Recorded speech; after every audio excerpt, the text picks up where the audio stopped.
Hello and welcome everyone to this Islamic History and Thought lecture series session.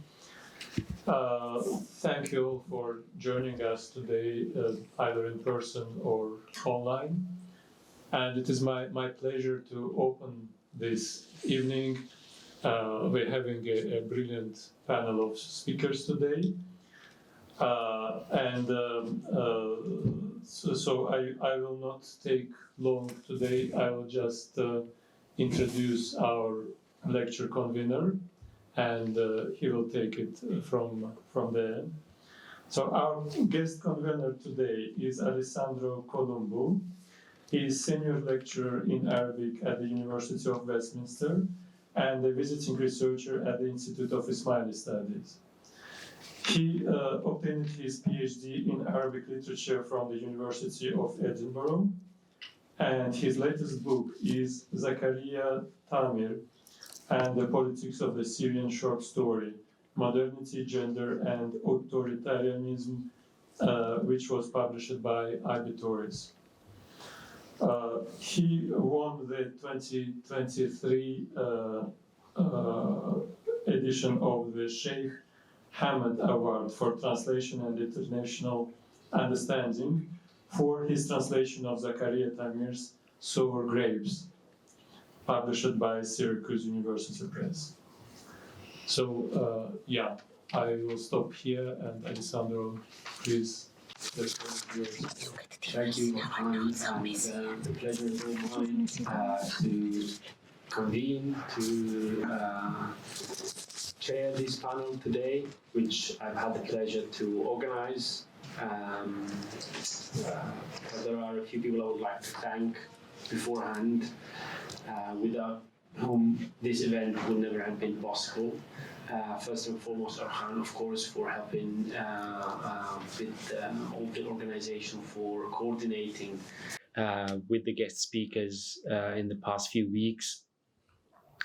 And also Nadir El-Birzi, who I also coordinated with him in the organization of this event. Of course, I would like to thank the Institute of Ismaili Studies, where I am affiliated, as you said, as a visiting researcher, who reacted enthusiastically when I raised the idea of organizing this event, organizing an event about this most interesting volume on history. Like Orkhan said, I am an affiliated researcher here. I also teach Arabic. So my main research interest is Arabic literature. But as it goes, I suppose we're all engaged in some form of interdisciplinary research all the time. And this volume, and in general history of the Middle East, is of the utmost interest for me in my research. This is one of the reasons why I've been friends with some of the speakers here for such a long time. I would like to thank again everyone who supported the organization of this event. Special thanks to Noshin Premji and Rehana Virani, Liano Williams, and to the Department of Communications and Development, and to the events team. Without you, this event would not have been possible, and thanks a bunch again. I would like to introduce today's speakers. First, we have the two curators of the volume. They are Professor Elisa Giunchi from the University of Milan in Italy. Professor Giunchi holds a PhD, an MPhil degree in Islamic Studies, and a PhD degree in History from Cambridge. Research interests are the contemporary history of Pakistan and Afghanistan, and at the University of Milan she teaches courses on the history of the Middle East. The other curator of the volume is Professor Nicola Melis from the University of Cagliari in Sardinia, and he's as well an expert in Near Eastern and Ottoman history. And like I said, one of the curators of this wonderful volume that we're here to present today. They will be happily grilled by our wonderful discussant, Oula Zair, whom I had the pleasure to meet many years ago when we were both PhD students at Edinburgh. And of course, Oula has a PhD in Islamic and Middle Eastern Studies from the University of Edinburgh. Her thesis was the title of her thesis was The Resettlement of the Syrian Ismailis in Salamiya in the mid-19th century Ottoman Syria. Oula's work has been heavily enriched by the Ottoman archival materials and the oral tradition of Syrian Ismaili community. In 2011 and 2013, Oula worked as an independent researcher at the Prime Ministry State Archives in Istanbul, in Turkey, which earned her the knowledge and expertise in Ottoman archival materials. At the moment, she works as a content specialist, Arabic language and Gulf history at the British Library here in our wonderful city of London. Her research interests include social and cultural history of Greater Syria, the Middle East, the Gulf region, Ottoman history, archival research, folk music, oral history, Arabic poetry. Sufism. I look up to you, and I wish I had as an interest. So we will start with Professor Giunchi, with Elisa, who will introduce the contents of the volume, but also I suppose, Elisa, you will talk also about the reasons why you and Nicola decided to put together this volume. I suppose the fact that it was 100 years after the abolition was not the only reason. Later on. It made it timely, it made the idea very timely and appropriate. Well, I'll leave the floor to you, Elisa. Thank you. And Nicola next. Yes, thank you. Thank you. First of all, let me thank Dr. Orkhan Mir-Kasimov, Alessandro Columbo, and the event team. I'm really honored to be here today at this esteemed institution. I'll just make some general comments, as I mostly deal with contemporary issues. I'm not, unlike my colleague Nicola Melis, I'm not an expert on Ottoman history. Well, first of all, I wish to stress that by the time on the 3rd of March 1924, by the time the Grand National Assembly of Ankara decided to do away with the Caliphate, this institution had become largely symbolic, stripped of any substantial political authority. Its influence within Turkey had been eroded by the reforms taken by the Young Turks after 1908, and the influence within the country had also been declining due to look at my notes exactly due to the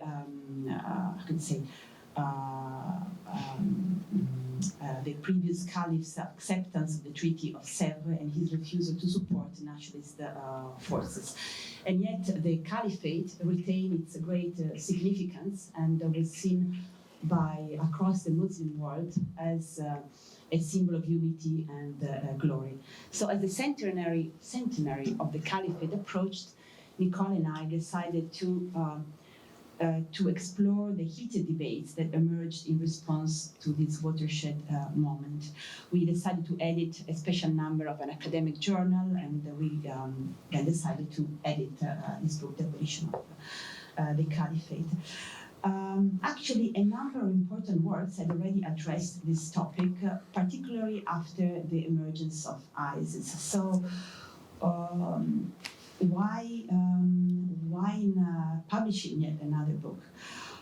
The books that came out in the last 10-15 years include Demystifying the Caliphate, edited by Madawi al-Rashid and others, The Inevitable Caliphate by Pankhurst, who's also an author of our book, The Caliphate, A History of an Idea by Hugh Kennedy, and then The Caliphate Redefined by Aydin, then Islam and the Politics of Secularism by Ardic, who's also an author of our book, Longing for the Lost Caliphate by Mona Hassan, Recalling the Caliphate by Said, and many others. These are just some examples taken from the English language literature that has come out, particularly after 2013. So as I was saying before, why writing yet another book on the same subject? Well, most of these books, we thought, focused on the institution of the Caliphate per se, on the decision to abolish the Caliphate, and in some cases on the recent revival of the caliphal ideas. Well, what we meant to do was to focus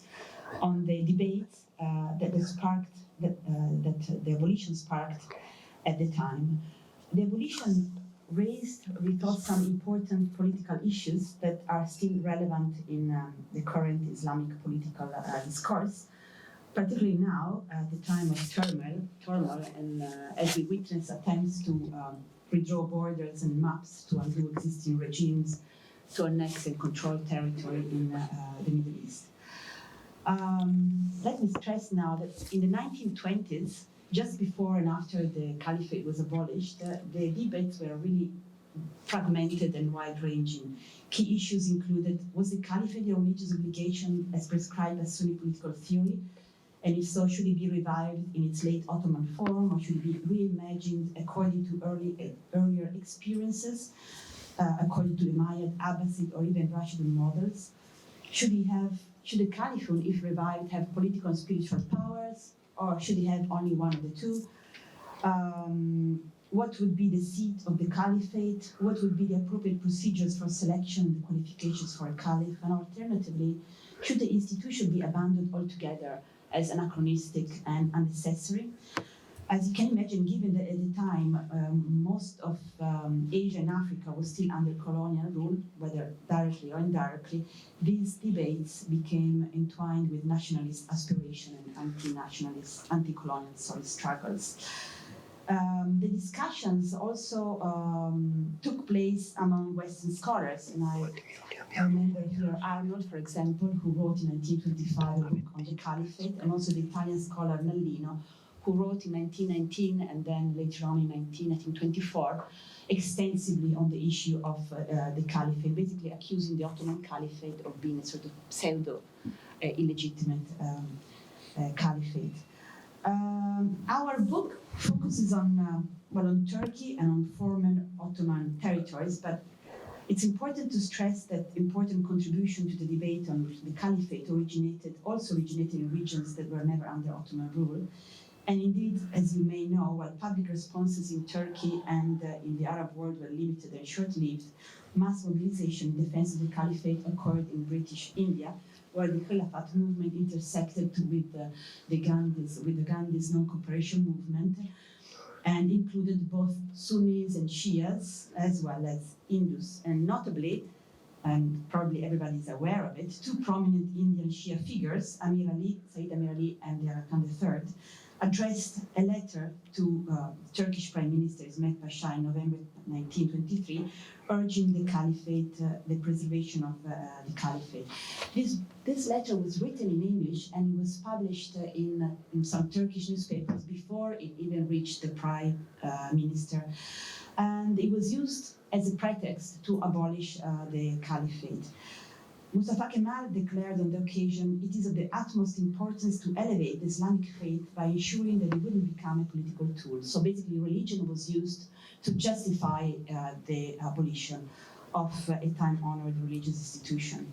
The sectarian affiliation of the two authors was used to discredit them, and the two Shias who wrote the letter were portrayed by the media as instruments of foreign interference, an accusation that resonated due to British meddling into caliphal affairs, but it was completely unfounded. As you probably know, prominent Shia figures were integral to India's nationalist movement, and many would support the Muslim League's call for an independent Muslim state. Jinnah, for example, as it's renowned, was a Shia. Pan-Islamic feelings and the history of sectarian coexistence probably contributed to a non-dogmatic vision of Islam, something that would change decades later in Pakistan due to a number of factors. Pro-Caliphal sentiments were actually found not just among ulamas, but also among Western-educated elites across the whole Muslim world, from Morocco to Jakarta.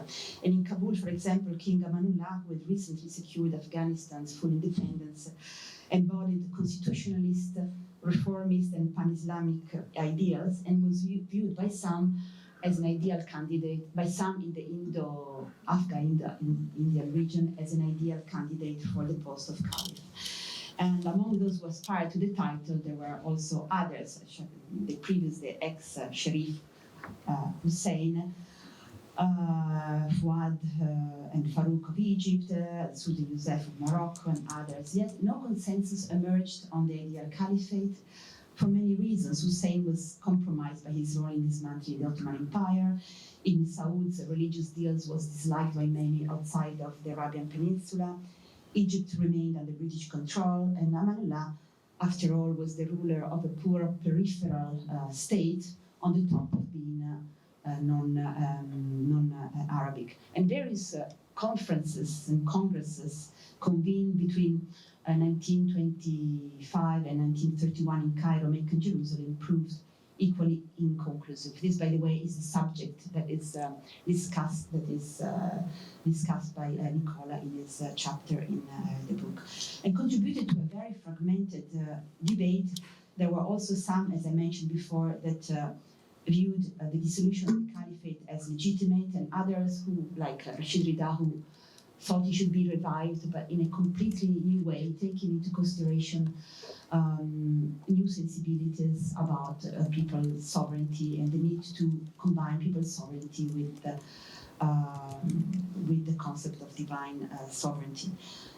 Such discussions, however, sort of receded into the background towards the end of the 1920s and the early 1930s. In India, the Khilafat movement disintegrated amidst communal violence, and across the Muslim world, political aspirations turned towards achieving independence, building nation states based on ethnic identity, or as in the case of Pakistani nationalism and Zionism, based on the religious identity.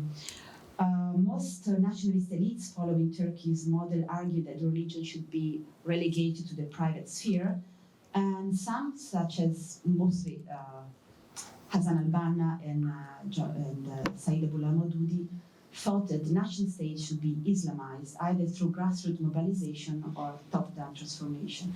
And then there were Wahhabi and Salafi-oriented scholars who rejected both the Islamic State and the Caliphate, and a number of association and movements such as the Tabligh Jamaat in South Asia, that promoted religious reforms on the individual outside of a state framework. I think, I don't know, correct me if I'm wrong, but I think it is safe to state that in the post-Second World War era, Abdel Razik's argument that had created an uproar in 1925, that is, that the caliphate was not a religious obligation, had become mainstream, and Islamist movements such as the Muslim Brotherhood and the Jamaat Islami either remained silent on the caliphate or treated it as a sort of distant secondary objective. And here I may add that Maududi, who was probably the first to theorize the so-called Islamic State, he had a conception of Hukumat Islami, which was based on the collective khilafah of believers as God's vice-regents on earth, an idea that diverged fundamentally from the idea of reviving the historical caliphate. When invoked at all, the caliphate was more of a sort of moral ideal or a rhetorical symbol that appeared to many at odds with concepts of citizenship and representative governance, which was embedded in newly independent states. What happened in the following decades? Well, during the 50s and 60s, Nasserism and other pan-Arab socialist ideologies captured popular imagination in many countries, challenging political systems where monarchs collaborated with the religious establishment, and in neither cases was there any space for a caliphate. Aspirations to a pan-Islamic political entity were also confronted with a reality of intra-Arab rivalries and clash of national interests. Think about the failure, for example, in 1961 of the United Arab Republic. Only Hizb ut-Tahrir, which was founded in the early 1950s, explicitly called for restoring the caliphate, although its appeal was initially quite limited. In the 1960s, it started attracting more followers, possibly in the context of the waning, decreasing appeal of Nasserism after the 6 Days War. But it was mostly in the 1990s that in the ideological vacuum, is it correct in English to say Vacuum, yes. Vacuum, yes. left by the demise of the Soviet Union, that calls to revive the caliphate began to gain wider attraction. The caliphate, from then onwards, came to be invoked as a utopian polity amid disillusionment with secular ideologies, and as a response, at least that is my opinion, to the ills caused by market liberalism, which became the norm everywhere in the Middle East after the 1990s. And with the disillusionment and as a response to the inability of democratic institutions to meet popular needs. The revival of pan-Islamic feelings may have also been a reflection of the nation state's declining relevance in the face of multinational corporations and other supranational entities. And perhaps most importantly, in my opinion, globalization, promoted particularly among the urban youth and the diaspora, deterritorialized identities and, as a consequence, a longing for unified guidance and Islamic territoriality. I believe it is no coincidence that a number of associations sprang up in Europe among second or third generation Muslims of different backgrounds, wishing to revive the caliphate. And particularly, well, even in the 1990s, but particularly after the so-called war on terrorism was launched after 9/11, the caliphate also emerged in many circles, as a counter-hegemonic narrative, as a discourse of empowerment and of resistance to colonialism. Jihadi groups of various kinds exploited this narrative to attract followers. And Bin Laden, for example, I think it's quite interesting, increasingly referred to the caliphate after the 2003 US occupation of Baghdad, which was the historic seat of the Abbasid Caliphate. And ISIS or Daesh, which rose to prominence roughly a decade later, made the re-establishment of the caliphate as is renowned as central objective, and in 2014 its leader Baghdadi declared himself a caliphate, claiming global Muslim allegiance, a claim that was rejected by most ulama as well as by Al-Qaeda. And I'll come back to Al-Qaeda in a few minutes. I've almost finished. Today I would say, and of course I would be interested in knowing what is the view on this by our discussant or by anybody present here. Today, the caliphate, I think, while being a panacea for all ills to many, continues to mean different things to different people.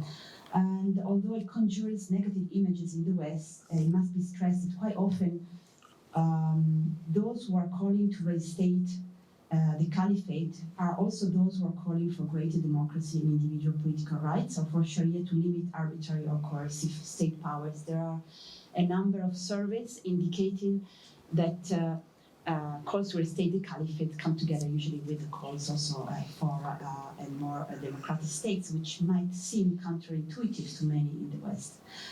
Despite its vagueness and its internal contradictions, the caliphate continues to function today in various parts of the Muslim world as an aspirational symbol, representing unity amid fragmentation, justice amid inequality, and hope amid disillusionment. Yet, we have to keep in mind, going back to what I was saying before about Al-Qaeda, that it also remains a politically charged concept, one that has been and still is instrumentalized in jihadi rivalries over global leadership.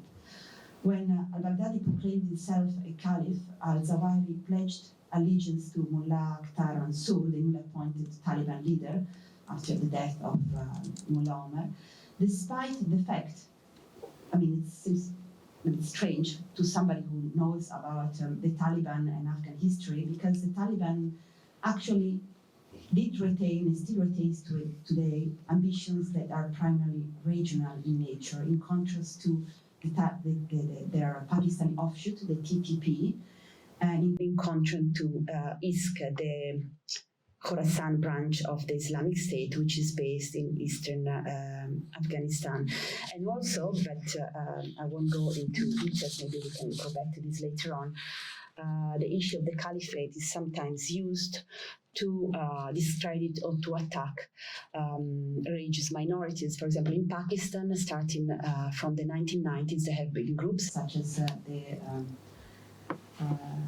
can't remember the name, but anyway, there have been sectarian Sunni groups which have been calling for the reinstatement of the caliphate as a tool to subjugate or to legitimize Shias within the country. But maybe we can go back to this later on. I'll now leave the floor to somebody who's really an expert on Ottoman history, unlike me. So, Nicola. Elisa, thank you for this wonderful overview.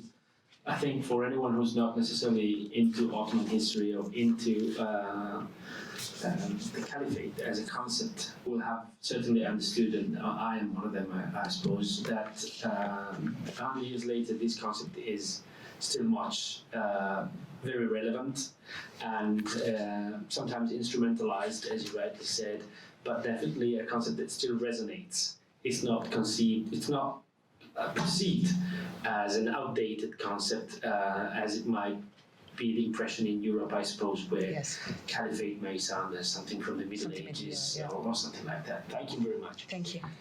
It's now Nicola's turn, and without further introduction, I could...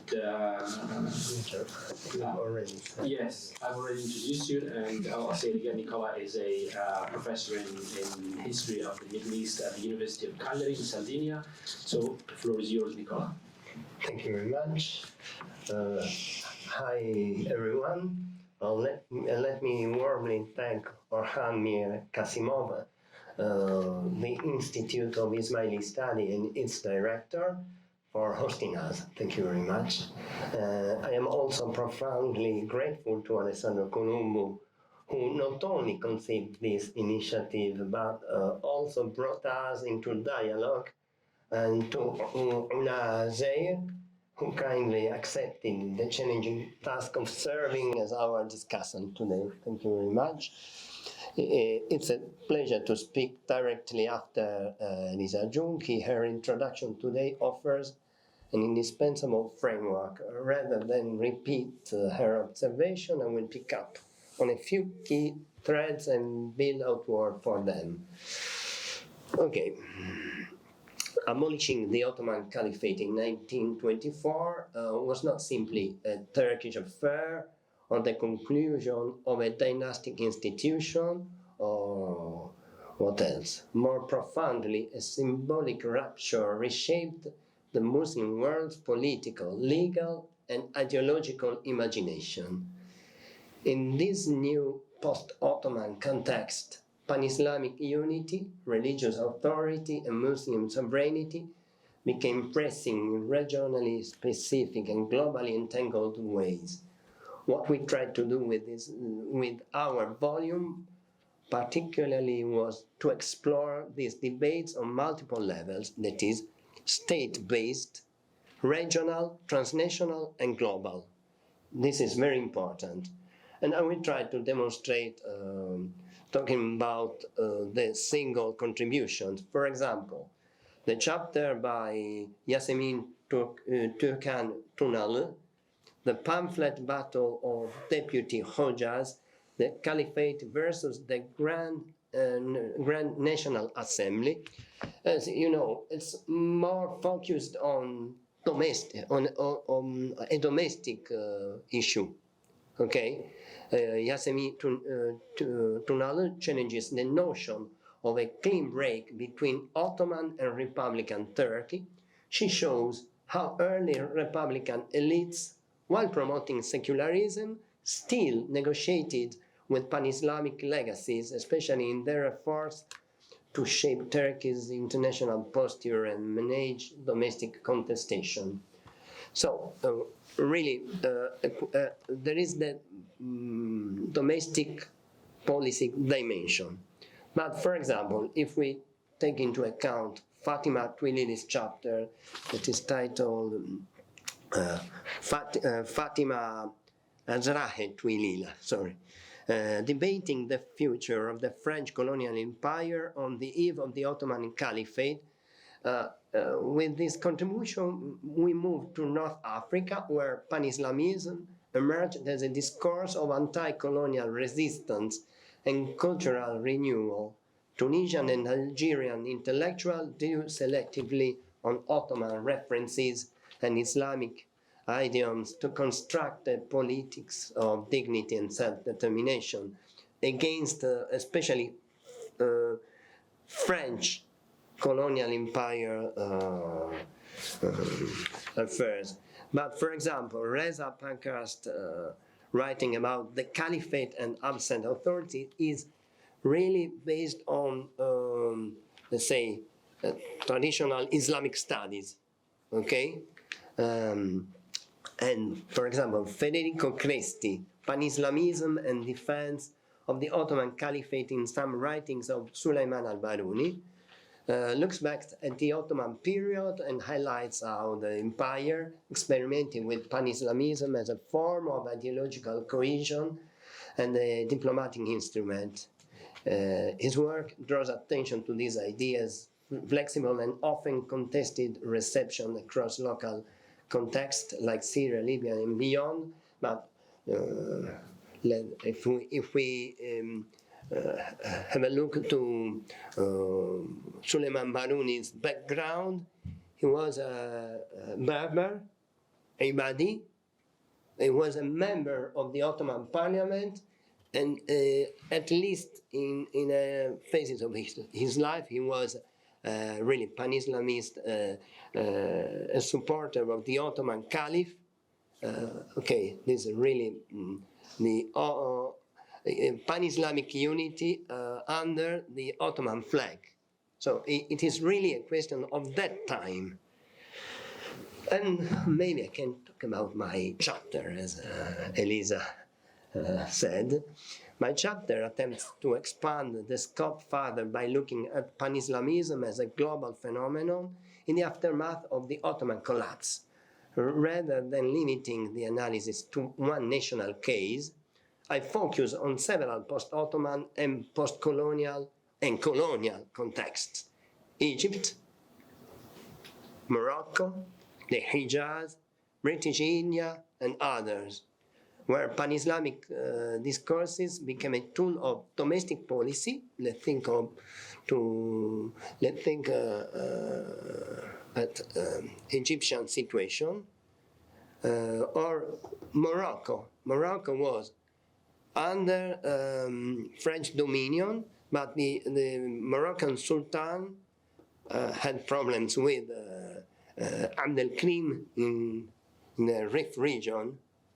So there were two possible new caliphs of Moroccan, let's say, Moroccan origins, and in the background, the French colonial authorities trying to take advantage of this rivalry. Okay, so in the Hijaz, okay, it is the end of the Banu Hashim of Hussein, and the beginning of the proto-Saudi state, because the Saudi arrived in 1925, okay, in the Hijaz. British India, okay, Elisa talked about British India, but I wrote about, for example, Allama Mashriki. Allama Mashriki was not from the Khilafat movement, was not from other movement. He was really an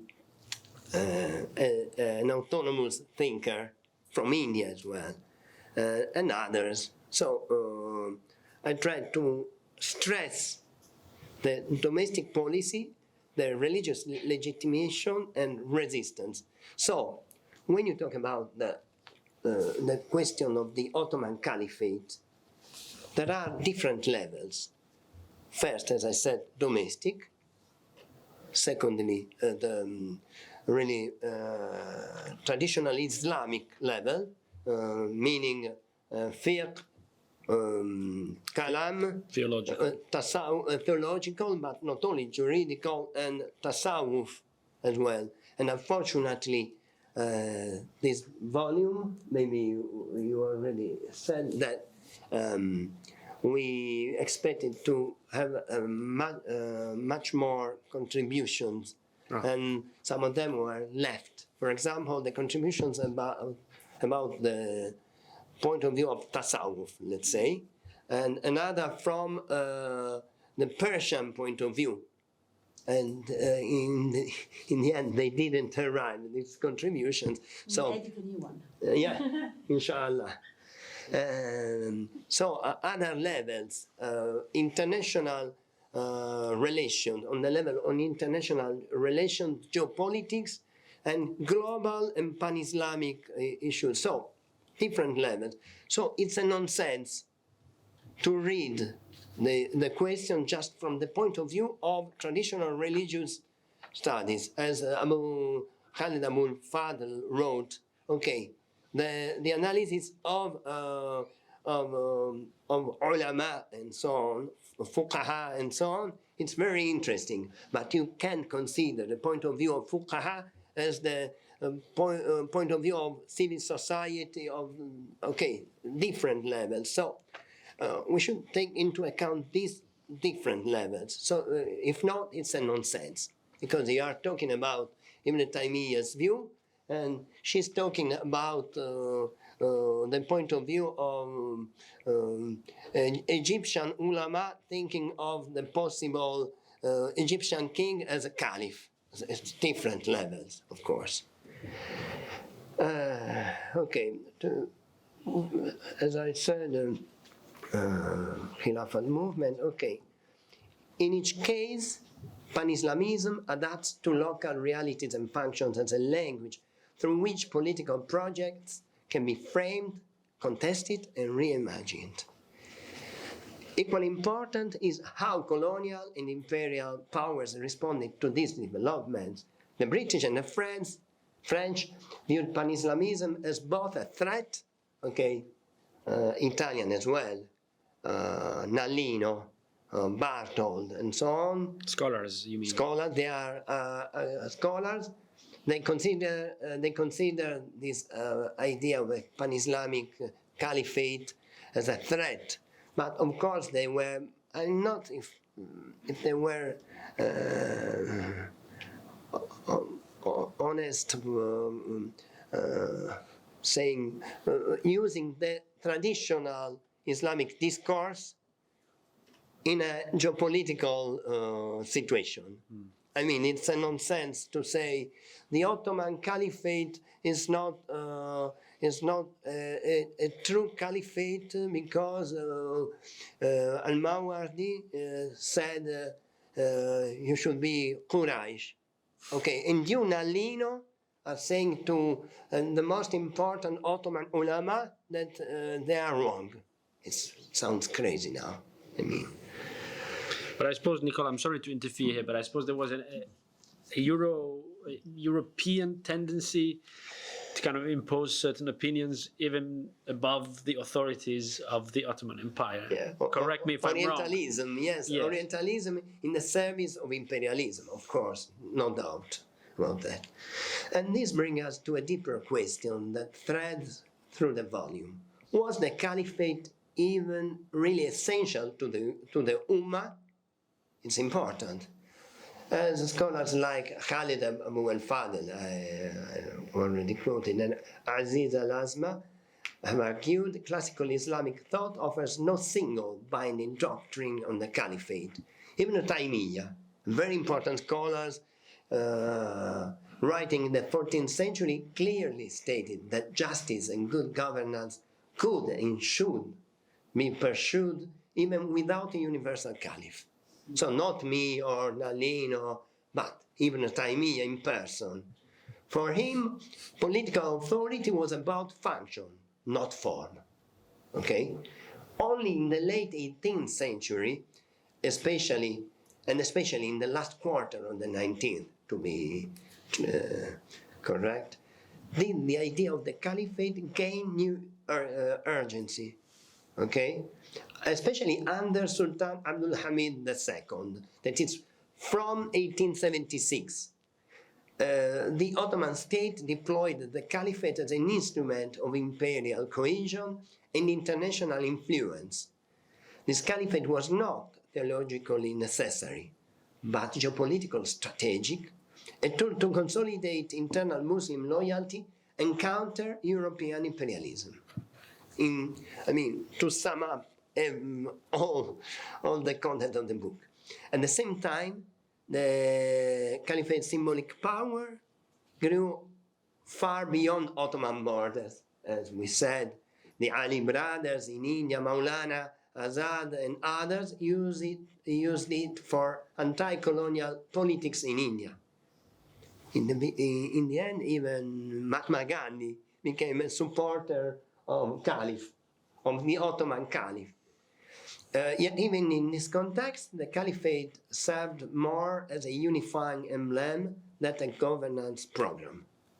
So, different levels. At the heart of these pan-Islamic strategies lies the question of the caliphate itself, a subject often weighed down by historical idealism or political nostalgia. Let's say, by the early 20th century, the caliphate had come to represent radically different things to different constituencies. For some, it embodied Islamic civilization and unity. For others, it offered a mobilizing symbol against imperial domination, and for many reformists or secularists, especially in Turkey, it stood as an obsolete institution incompatible with modern statehood. As Ayesha Jalal notes in Self and Sovereignty, Indian Muslim leaders instrumentalized the caliphate not merely for religious reasons, but as a political tool to assert agency in context colonial agency. Okay. Of course, this might seem like a historical discussion, but the questions it raises are anything but obsolete. So, maybe final questions, and they are all always important. What defines legitimate political authority in the Muslim world? What role do religious symbols play in constructing or challenging power? And how do Islamic ideas adapt or resist the structures imposed by empire, nationalism, and modernity? Understanding the afterlives of pan-Islamism and the contested meanings of the caliphate helps us to reframe contemporary debates on political Islam, secularism, and global governance. It also allows to recognize the intellectual agency of Muslim thinkers and movements rather than reducing them to reactive forces or ideological monoliths. To conclude, our volume does more than trace the intellectual history of pan-Islamism or the Ottoman Caliphate. It invites us to reflect on how Muslims across diverse regions responded creatively and critically to the empire's collapse and created new languages of belonging, legitimacy, and resistance. Maybe we should add that this is not the first volume, because 3 or 4 years ago, you mentioned. Yes. Okay, sorry, I was focused. But in the first, we didn't realize that maybe some parts that we developed better in the first volume, maybe it's not present in the second, and vice versa. So, so maybe the third chapter of this abolition of the Ottoman Caliphate will take into account what it bring together the 2 volumes. The 2 volumes and more. Tasawwuf, of course, Shi and Persian, of course, much better. Ismailis. Ismaili, of course, yes.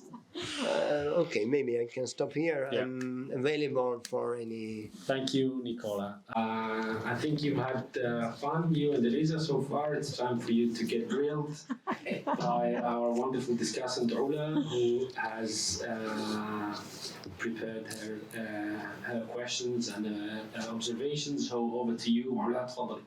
شكرا Alessandro. Bismillah ar-Rahman ar-Rahim. Good afternoon, everyone. Good evening. I don't know. Yes. First, thank you, Alessandro, for inviting me to be part of this, and thank you, everyone here, for your attendance, and thank you for the event team and Orkhan. It's a pleasure to discuss this book edited by Elisa and Nicola, and I have to say that.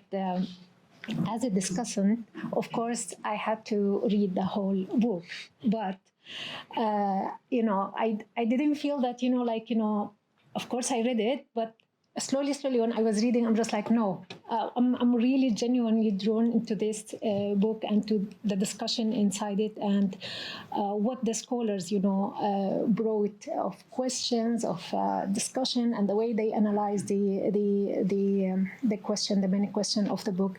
So no, I didn't read it because I had to. I continued reading because it's very interesting, and I just felt that this is really excellent volume. So, of course, at the beginning, I'll just give an overview of how I see this volume, and then we'll start. Not grilling, no, it's a nice discussion. Alessandro is just trying to tease you guys. So, of course, the abolition of the caliphate was not solely a Turkish Assembly decision. Rather, there was many conditions that together brought this decision into practice. These include the Ottoman losing territories during the war and their complete defeat in World War I, the British advocating for an Arab caliph from among the Ashraf of Mecca, the Turkish War of Independence in 1919, the British losing interest in having strong relations with the Ottomans, especially after the discovery of oil, because in the late or from the 1860s, of course, they had good relations with the Ottomans, and they tried to strengthen that relation as usual because they were competing with the French in that. So, but after the discovery of oil, now the interest is in a totally different direction. So there are many other conditions that led to this, to the abolition. And of course, the contributors to this volume brought these conditions and examined it in this excellent volume. So the editors of this volume, Elisa and Nicola, succeeded in bringing together a range of scholars, bringing multiple perspectives about what was happening and how the abolition, what were the conditions about the abolition of the Ottoman Caliphate. What I found very important here in this volume is the range of archival materials that they were used by many of the scholars, many of the contributors to this volume, and the large amount of press materials of the early 20th century, especially in Nicola's article. And when I say archival materials, we're talking about a wide range of archival materials, not only Turkish ones. There are Turkish, French, Italian, Foreign Office materials, India Office records from here, from Britain. So many archival materials, of course, beside primary sources, pamphlets as well, booklets, especially the ones by Suleiman al-Baruni, that these were like the first to be, discussed ever as the contributor to this volume said. And also, of course, a wide range of secondary material. So this is a book that focuses on what is happening in Ankara, but also in everywhere else in the Muslim world and in Europe as well. So it takes us from Nafusa, where Suleiman Baruni was born. It takes us to British India, to many places, of course, in the Arab world as well, in Egypt, in in Mecca and Jerusalem, everywhere. So, and we hear from we hear multiple voices. We hear from Muslim scholars, from Sufi sheikhs. We hear from so. Of course, the only place we hear from Shia is the letter from the Aga Khan and Amir Ali. But still, we have the voice of the Shia here, and also we have Islamists, we have nationalists, we have many, and I think the importance of this book lies behind the fact that when you are reading these chapters, you always reflect on what's happening today. Yes, the abolition happened 100 years ago. It's a century after the abolition that this book came out, but you always reflect on what's happening today, and you make the links between, especially the last 15 years in the so-called Arboy. I will just give an overview. I know that Elisa and Nicola already, gave some overview of the chapters, but just very quickly. So we have the first chapter, as I said, there are 9 chapters in this book, and the first one is by Azmi Özcan. And I think I found it really interesting how Azmi Özcan was talking about the letter of the Aga Khan and Amir Ali.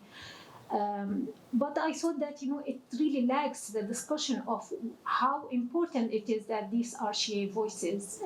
He totally ignored that fact. He just brought it in the way that how actually the Turkish parliament were actually against it because it is from Shia personalities only. That's it. He didn't explain to us how important was that at the time. And the second article is by Yasemin Türkan Tunalı.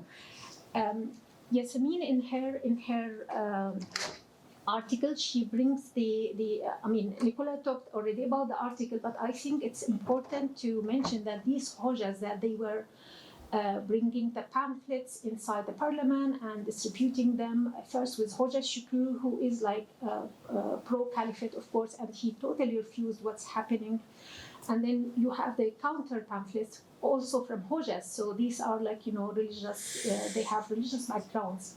But it's so interesting to see that, these people, they come from the same era, from the same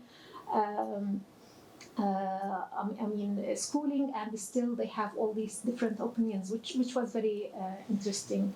And then we have Nurullah Ardech, who actually made a kind of book review or for many of the materials that discuss the abolition of the caliphate. I found it, really enriching to have this huge amount of materials on the topic, especially that he was trying to differentiate between sources that came out from within Turkey and sources coming out from outside Turkey, and how these differ in their discourse about the issue.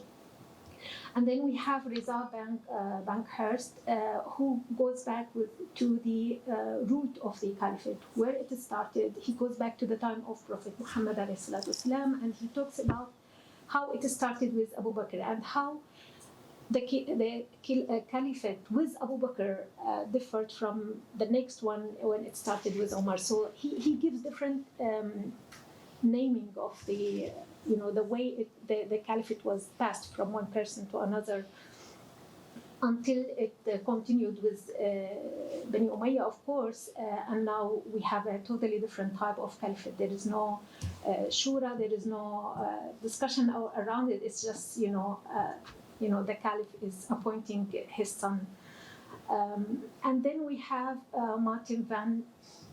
I hope that I'm pronouncing his surname properly, Prunstian. Yeah. So I have to say this was one of my favorite articles because he really goes into the Kurdish question, into the details, into how it all started, and especially if we want to make a connection between the Kurdish question today and what was happening at the very end of the 19th century and at the time of the Caliphate, and how, the Sufi sheikhs, especially the Naqshbandi Sufi order, participated in what was happening at the time. It's really, engaging. This is one of my favorite articles in the volume.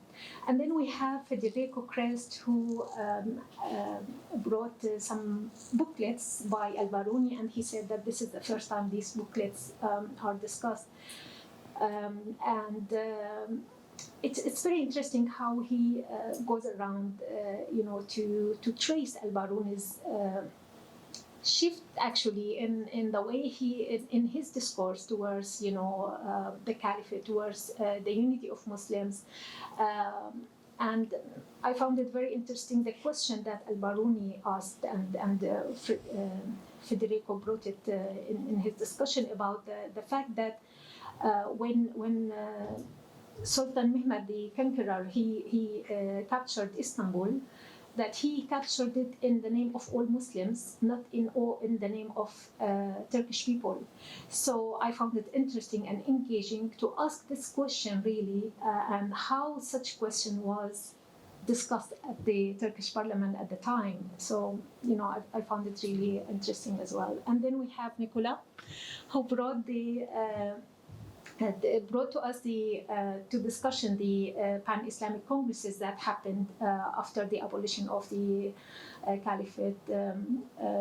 Nicola talked about 3 congresses, and he focused mainly on the pan-Islamic Congress in Cairo that was in 1926. Yes. Yeah, and as I mentioned, Nicola's article is really enriched with press materials from that period. And then we have Sean Oliver D, who talked about the British perspective of the abolition of the Caliphate through the Foreign Office and India Office records, where he actually brings some correspondence, and he talks about how the British discussed the idea. And then the last one, we have Fatima Az-Zahra Tuwaylida, sorry, who talks about the French perspective about the abolition of the Caliphate. I already mentioned about the impressive archival materials, and just one thing that I also want to say that, I think it is really important when we are reading this to compare between, even if we have some scholars from the same place, like British India, for instance, they belong to the same period of time, and still we have all these different opinions about one main thing, and how there was a heated discussion among the scholars at the time.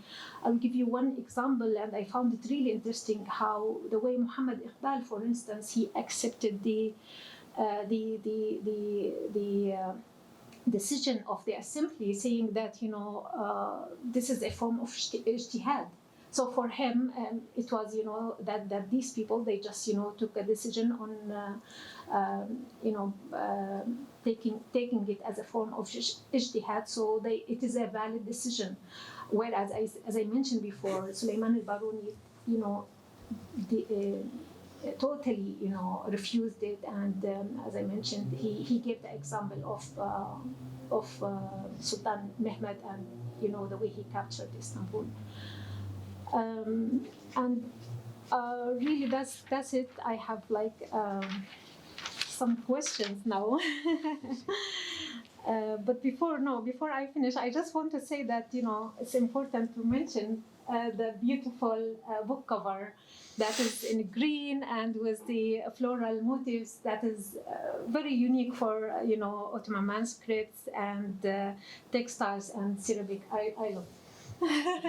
Thank you very much. Thank you. So I have a few questions really, and I want to start with Nicola. Elisa asked me to do this. So Nicola, I think we chatted a bit outside about the idea of pan-Islamic congresses, and I was hoping that, maybe in a next volume, that maybe you can tell us more about the Congress in Mecca and Jerusalem, because I was really eager to read more about them. And, I'm just like, no, it's only just one small, paragraph on each of them. And I thought these are very, very important, especially that the first one, the pan-Islamic one in Cairo, the abolition of the caliphate was part of the discussion. But then, this idea just disappeared, now, and we have a totally different, matters that, concern the Muslims at the time. So, if you can tell us a bit more, or is this something that you are going to write an article on? Yeah, as I told you before, I was writing a lot for this contribution with. Maybe the title is not so correct, because it became so long that I decided to cut. And the reason for which I focused more on the 1926 Cairo Congress is maybe that I have finished the pages to write. But of course I'm joking. The fact is that the Cairo Congress of 1926 is the true Congress focused on the Caliphate and the Ottoman Caliphate. During that Congress, Vahideddin, the last Ottoman Sultan and Caliph, died in Sanremo, and after the Congress. The attention towards the Caliphate and the Ottoman Caliphate, in fact, decreased. Okay, and the Mecca Congress, that was just a few months after, was not focused on the Caliphate. I mean, it ideally was focused on the Caliphate, but in fact they didn't talk so much about the Caliphate and the Ottoman Caliphate. The Saudi were just newcomers in the Hijaz, so became something different. And to talk about the Caliphate, it was very sensitive at the time, because there were so many candidacies that it became a topic, a hot topic, maybe to discuss less than it was supposed before. In the Jerusalem 1931 Congress, the focus on the Caliphate was maybe stronger than the Mecca Congress of 1926. But, maybe the Jerusalem issue was more important than the Caliphate. And the fact of the congresses in themselves and of Islamic assemblies, pan-Islamic assemblies, became a sort of reply to the question, but is it really so necessary, the Caliphate? The answer is no, of course. In place of the Caliphate, it could be a pan-Islamic Congress. So the new Caliph is the pan-Islamic Congress. Okay? So, Al-Husseini, new Caliph. No. Saud, a new Caliph. No. The Egyptian king, oh my God. And what about the Moroccan Sultan? Please, no. Okay. The Islamic Assembly, the Pan-Islamic Assembly, could be the new Caliph. And in fact, the history tells that this is the answer. No Caliph, and all those Caliphs after Majid, they are, false caliphs. I mean, of course, no, al-Baghdadi, it sounds like a Hollywood scenario. I know scenario is Turkish. What? No, it's No, English it's too. English. Hollywood Okay. scenario, yes. Okay, okay. And al-Baghdadi or the others in Sunni world, of course. I'm talking about Sunni world. So no caliph. I mean, al-Baghdadi, in fact, was not from Quraysh. The Egyptian king was not from Quraysh. Maybe the Moroccan sultan was, or at least he pretended to be or Quraysh descent. Just to be linked to the Mawardi theory that, according to Orientalists, was the true theory of the caliphate. But in my opinion, it was not the true caliphate. It was a very important theory, very common, but not the theory. It was one of the theories. So in the end, the other congresses was really disappointing from the point of view of the topic of the caliphate. So they avoided talking about the Ottoman Caliphate and its end. No, there are two different levels. Avoid to talk about the Ottoman Caliphate and to talk about the Caliphate in general, not Ottoman. I mean, okay, Mejid died later than that, so could be a candidate. But there was also another Ottoman prince that could be a candidate. There were other possible other Ottoman candidates. But in fact, nobody wanted To be caliph. an Ottoman candidate. And the other candidates were not so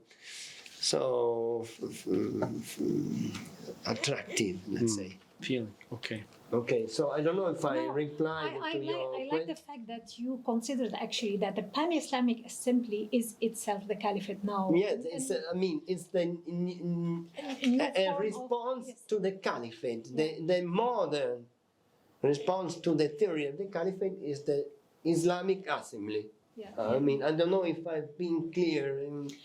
It is clear, but I think also because later on people, they were more engaged in the nationalism and the being Yes, under the of course. colonial rule and everything. So now the discourse has shifted. But then we have in the 60s, in the late 60s, especially after the war and the fall of Nasserism, and we have new congresses that they started yeah. and they were established. We have the organization of the Islamic Conference? Muslim World League, yes. that was established in 1962, and it is based in Mecca, and it's still until today actually. Yeah. And then we have the organization of the Islamic Corporation based in Jeddah, which was previously, this is the one that you mentioned, that it was known as Organization of Islamic Congress, established in 1969.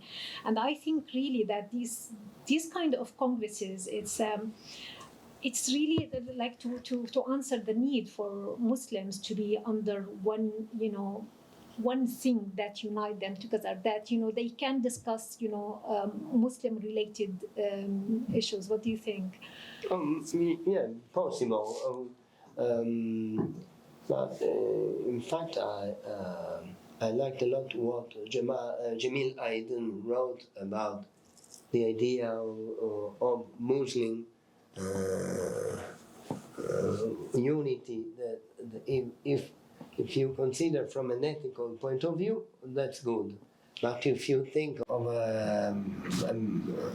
about a political unity, it's an invention from Abdul Hamid II onwards. Yeah. Because the Islamic unity is, the 10 years in Medina, maybe. I don't want to exaggerate, but maybe. I have another question, maybe for both of you. So with Ataturk, he in his speeches, of course, the first principle in the constitution came from one of his speeches actually, which is the principle. It says "Hakimiyet milletindir," which is that the sovereignty is yes, it belongs to the nation. So I think this principle provoked many questions. If he is saying that hakimiyet milletinder, this is for the nation actually has to decide on this. To what extent do we see that they took into consideration the other Muslims, outside Turkey, because here with the abolition of the caliphate, it's not a title that is just related to Turkey or Turkish people. This is something that it is touching on the whole Muslim world, and now we have this principle in the constitution. So how what do you think of this? Maybe Elisa, do you have? Well, he probably knows more about Mustafa Kemal's idea about it and about the article in the Constitution, but definitely by saying that the sovereignty belongs to the nation, he decided to break completely with the past and with Islamic political theory, while and that ran counter to other attempts that were going on even at that time already in the 1920s. For example, going back to Maududi, because I know him more than others, the statement that sovereignty belongs to the nation ran counter to Maududi's idea of delegated authority, which respected divine sovereignty. So God delegates his absolute authority to the people, to Muslims, who then choose their Amir and make sure that the Amir respects Sharia and Islam, which is not too different from what Pankhurst says in his own chapter here, because he tries to rediscover the democratic elements of the original political theory, the idea that of collective khilafah that I was talking about before, which I think is the main point that he makes in his article. So in a way, there were other attempts in the 1920s and later on to to combine new sensibilities and the idea of democracy and time-honored institutions and ideas. And while Mustafa Kemal came with a total break with the past, which was possible probably, I don't know, he's an expert on that, because of the times he was hailed as a hero of independence, because of his role in independence, because of the discredit of the latest caliphs for a number of political reasons. So he could do that because of that context, but it would have been unthinkable maybe in other contexts. I don't know what you would agree with that. In my opinion about Kemal's statement, I can say that in fact it was simply a domestic affair.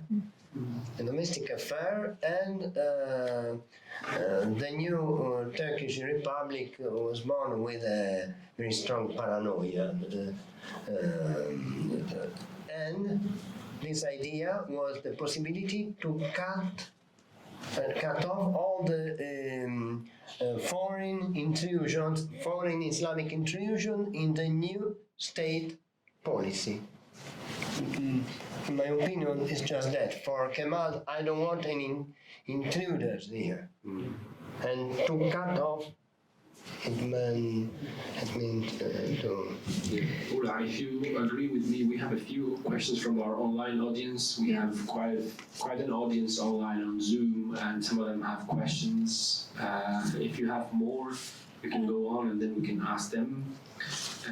Or if not, I will read them out to the speakers and they can try to answer. Some of them are complex. I don't know whether we have the time and space to answer them. Is that okay? I just have one more question and then maybe just one comment. So one more question is about the Kurdish question, which of course, it is in the chapter of Martin, but here, we have really, yes, he took us to the root of the Kurdish question and how and how it all started, and how the Sufi Naqshbandis, they were so much into, they were pro-Islam, they were into they were against the abolition of the caliphate, to the extent that I think his name was Sheikh Said. He actually said that we can actually create another caliphate within the Kurdish, among the Kurds here, because Mustafa Kemal, just took our name out of the Lausanne, treaty and everything. I just want to reflect on how the Kurds are actually participating in politics in Turkey today. So yes, in the media, or we only hear about the PKK or the leftist Kurdish. But in fact, if we go, into the society in Turkey, the madrasas are still there. They are run by, the Naqshbandi Sufis, and many of them are of, Kurdish background, of course. And they have, a big voice in the elections, especially with Najmuddin Erbakan, in the previous government, and with Recep Tayyip Erdogan today.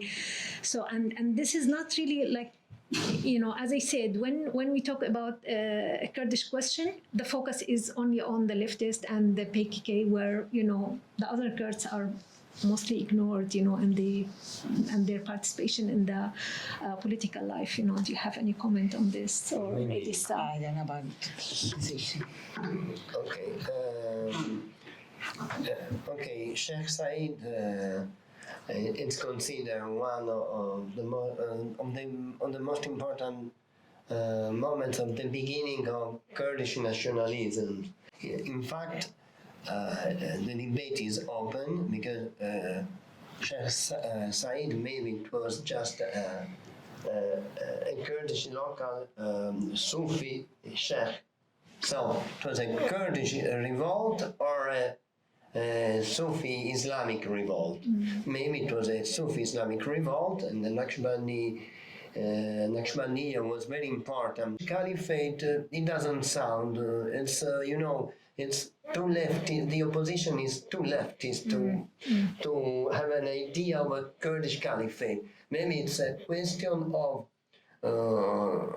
caliphate supported by Naqshbandi circles, even in Kurdish areas, maybe. I mean, not sure, but Thank you very much, Nicola. Before we move to the audience, I have one comment actually. It's just because we said that there is no Shia voice in the volume, that there's just a small portion about it, but and also we reflected on the calls for caliphate nowadays with Abu Bakr al-Baghdadi and Osama bin Laden and whatever. But I want to bring a Shia voice here and say, with the Allama Muhammad Hussein Fadlallah from Lebanon, he is a Shia figure. He passed away in 2010.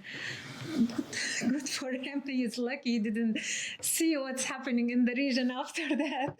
But what I want to say is that in his discourse, he always talked about, how the people of the Levant are so much loyal to the borders that Sykes-Picot actually drew for them, and they totally forgot about the Ottoman Caliphate and how it united them with regardless of the problems they had or whatever, but still that there was a unity for the Muslim Ummah. So I think these kind of voices are ignored in the media, or when when we talk about the Caliphate, we just especially in Western media, that the Caliphate is something horrible, is something scary. I'm talking about today media, about the reflection of what's happening nowadays. Just a comment. I don't know if you want to comment on that, or we can take questions from the audience. thank you. Thank you.